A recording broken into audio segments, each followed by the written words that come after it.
The Army's managed to remove tens of thousands of tonnes of oil from the beaches around Mount Maunganui. That sounds like a hell of a lot. Tens of thousands of tonnes. That sounds like a hell of a lot.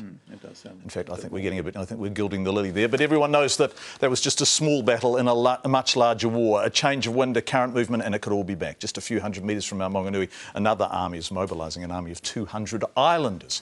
Tristram Clayton on Matakana Island, at the western entrance to Tauranga Harbour. In their new uniforms, an army of Matakana Islanders arrives early on their beloved beach. It's day 3 of the clean-up.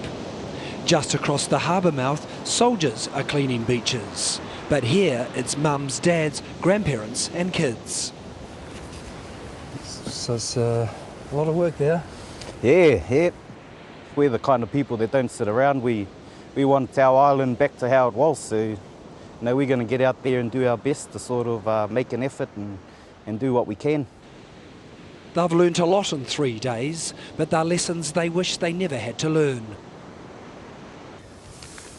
This is just what we've been picking up. This is just the oil. Yeah, it's sort of... So that's just oil, thick, solid oil. Yep, that's it. The first day we were just out there with ordinary latex gloves, whatever we could get our hands on to pick it up, our trash sacks from home.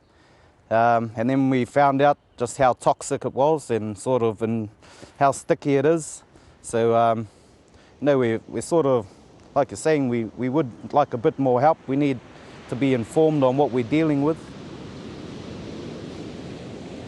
Local fire warden Hayden Murray says the islanders understand mainland beaches were hit harder than theirs by yesterday's deathly black tide.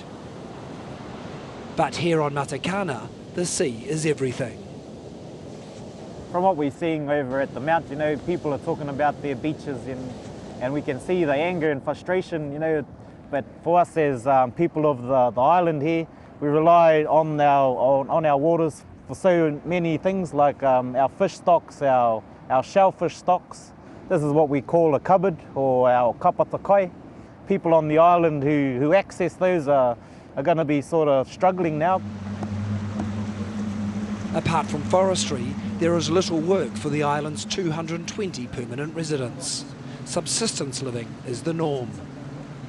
We're not the richest people in the world, but our stuff out there, that's priceless. We can't put money value onto those sort of tauranga that we've lost. Without the fruits of the sea, the ecosystem could collapse.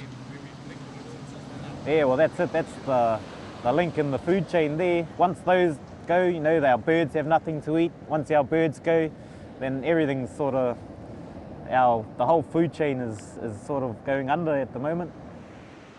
But like islanders everywhere, the residents of Matakana are tough. They'll keep fighting the life-strangling sludge, no matter how long it takes. We all know that this is not going anywhere. It's going to be a mess, and it's up to us to sort of look after the island. The island's given us so much over the generations of people who have lived there, and it's such a, it's our turn to start giving back to this special place.